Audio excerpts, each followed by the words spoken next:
Ah, minhas crianças, vocês se iludem com as luzes brilhantes e a melodia açucarada que vocês chamam de Natal. Mas mal sabem a verdade oculta sobre o véu da falsa inocência, a escuridão ancestral que se esconde nas raízes dessa celebração.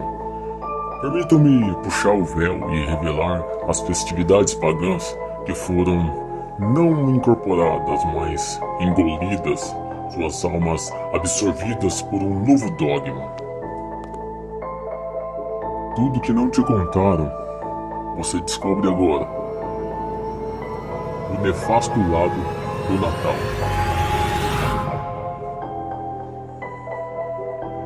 O Império, em sua vasta e blasfêmia glória, celebrava a Saturnália. Não era uma festa de criança, não. Era um rito sombrio que se estendia por 7 dias no coração gélido de dezembro. Quando o sol minguava e as sombras se alongavam anunciando o solstício de inverno, era o tempo de Saturno, o deus devorador de seus próprios filhos, o senhor do tempo que tudo consome, da riqueza que corrompe e da colheita que traz a morte para o que já viveu. Eles falavam de uma era de ouro, de igualdade, mas quem viu a verdade, banquetes orgiásticos, onde a carne e o vinho se misturavam em excessos profanos. Os gritos de "Yo, Saturnália! Saturnália!" eram menos de alegria e mais de uma libertação febril, um desespero disfarçado em regozijo, escravos servidos por seus próprios mestres. Sim, mas era uma inversão cruel, um vislumbre da anarquia que precede o caos. Pequenas figuras de barro, velas brilhantes, presentes, eles dizem. Mas era oferendas aos espíritos famintos que espreitavam nas noites mais longas do ano, esperando sua parte na festa, as decorações de folhagem verde. Meros disfarce para o desespero de um mundo que morria sob o inverno, agarrando-se a qualquer símbolo de vida que pudesse afastar a morte que se aproximava dia após dia.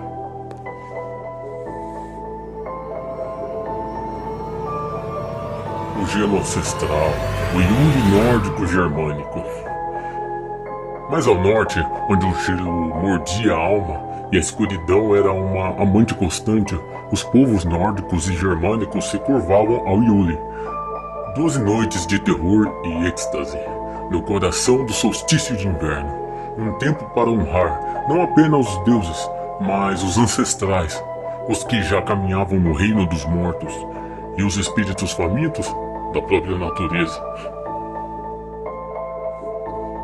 O banquete do Yule, o javali, a criatura que carregava a essência do Freyr, o deus da luz enganosa e a fertilidade passageira. Sua carne, consumida em rituais macabros, buscava invocar uma prosperidade que mal se sustentava na neve.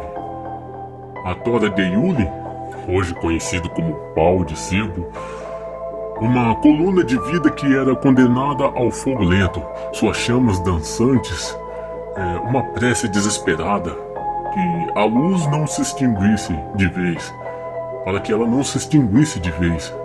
As cinzas, guardadas, dizem como amuletos, eu diria como memórias de um sacrifício. Os pinheiros, hoje conhecido como árvores de Natal, trazidos para dentro, não eram para alegria, mas para afastar os espíritos do frio, um escudo frágil contra a invasão do desconhecido.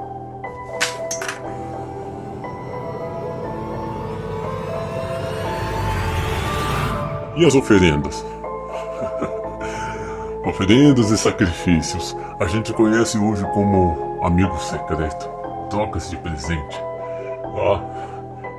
Esses eram os verdadeiros pactos, os sussurros nos ventos gelados para acalmar as forças que poderiam devorar suas colheitas, suas vidas, seus próprios filhos, canções e histórias, cantadas à luz das chamas moribundas para afastar o medo que habitava nas sombras.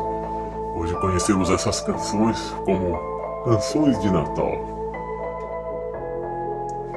símbolos de uma magia esquecida. Como eu já disse, a árvore de Natal, antes de ser vista com anjos e bolas brilhantes, era o pinheiro ancestral. Uma sentinela solitária no inverno sem fim. Culturas pagãs que reverenciavam, vendo nela a vida que desafiava a morte, um portal verde para o outro lado, decorado com os frutos da própria sobrevivência. Um pacto para a vida persistente, mesmo quando tudo ao redor se rendia ao frio. Quando você colocava frutas ou qualquer outro enfeite, era um pacto, era uma oferenda para os espíritos não entrarem e para os ancestrais te defender. Velas e luzes? Pura e simples invocação. O fogo, o calor, o resplendor, não para iluminar festas, mas para afastar os demônios da noite mais longa, para conjurar o retorno do sol que havia abandonado o mundo. Cada chama, um grito silencioso contra o abismo. Troca de presentes, por exemplo, como eu já disse, é uma prática de sacrifício, de troca, não de gentileza, mas de pacto. Pequenas oferendas para garantir favores, para amansar a fortuna, para afastar a inveja dos espíritos. Agora, quem nunca ouviu falar do gordinho, Papai Noel? O gordinho velhinho mais amado aí de todo mundo. A figura mais enganosa de todos. Antes de ser o gordinho bonachão, ele era Odin, o andarilho de um olho só, voando pelos céus invernais em sua caçada selvagem, trazendo não apenas presentes, mas julgamentos e, para alguns, a própria morte. Ou talvez, conhecido como Pai Inverno, o senhor gélido que personificava a estação cuja presença trazia rigor e escassez, um arauto do frio e do fim disfarçado de benfeitor. Azevinho e visco. Plantas amaldiçoadas, mas poderosas, sagradas para os druidas. Elas retinham a vida quando o mundo morria. Eram usadas em rituais de proteção para invocar a fertilidade, para afastar as pragas. O visco, por exemplo, aquele que feriu Baldur, o deus da luz, era um lembrete do poder da morte e do renascimento. E o beijo sob ele? Um resquício de rituais de fertilidade tão antigos quanto a própria escuridão. Em cada vela cintilante, em cada risada forçada, há um sussurro sombrio que ecoa através dos séculos. O que você celebra como Natal não é puro, não é imaculado. É uma simbiose macabra, uma sombra retorcida do que já foi.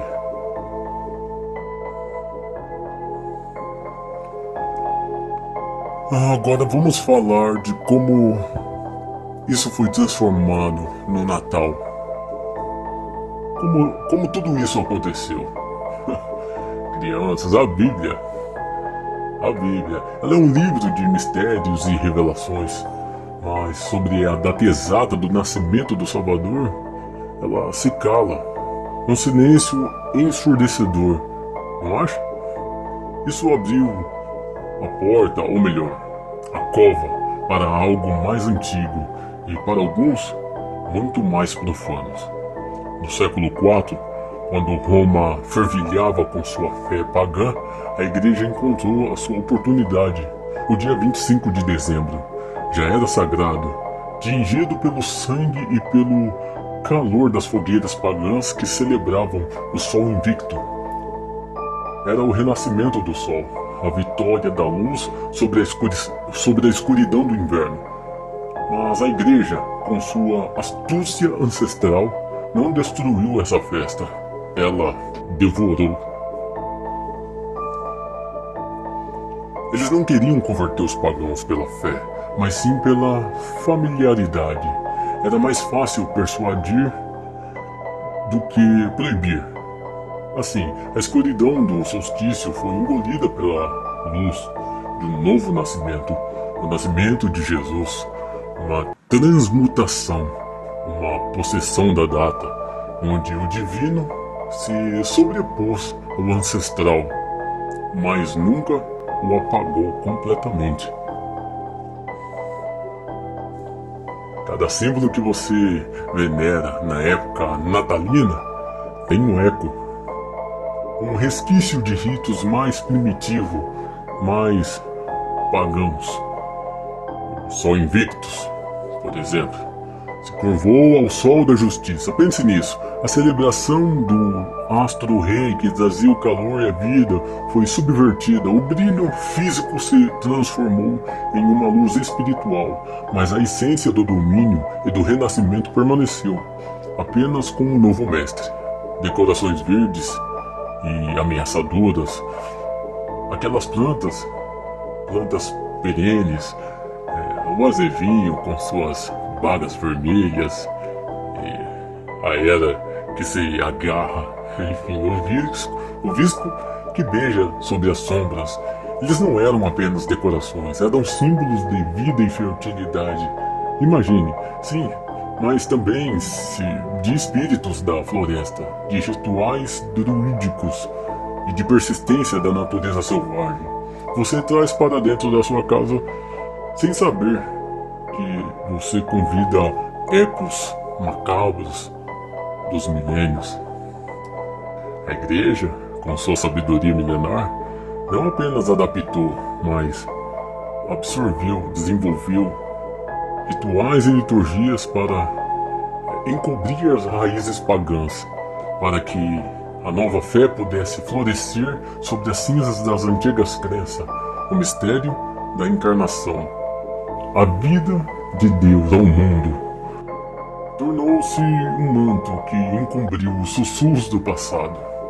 O Natal, em sua essência, não foi imposto, mas sim cultivado nas sombras da fé antiga. É uma festa que celebra o nascimento, sim, mas também um lembrete assombroso de como a escuridão e a luz podem se entrelaçar, de como o sagrado pode ser construído sobre ruínas do profano. E enquanto você celebra cercado por luzes e alegria, consegue sentir os ecos frios das vozes ancestrais ou a névoa do esquecimento já o consumiu por completo, não é? Então, quando as luzes cintilam e os risos ecoam nessa época do ano, lembre-se das sombras que dançam por trás da alegria forçada, dos ecos, dos gritos antigos, dos rituais esquecidos, dos deuses famintos que ainda observam do abismo, pois o Natal, em sua essência mais profunda, carrega o fardo e os sussurros macabros de um passado que se recusa a ser totalmente apagado. E talvez, nessas noites escuras, você possa ouvir os murmúrios dos antigos deuses, chamando pelos seus nomes esquecidos. Enfim, crianças, espero que eu tenha trago algumas informações de como algo macabro pode se tornar tão agradável. E a próxima vez que você curtir e comemorar, lembre-se, muitas coisas são criadas em cima do profano, em cima de dor, sacrifícios e oferendas. Silêncio. A escuridão se aproxima.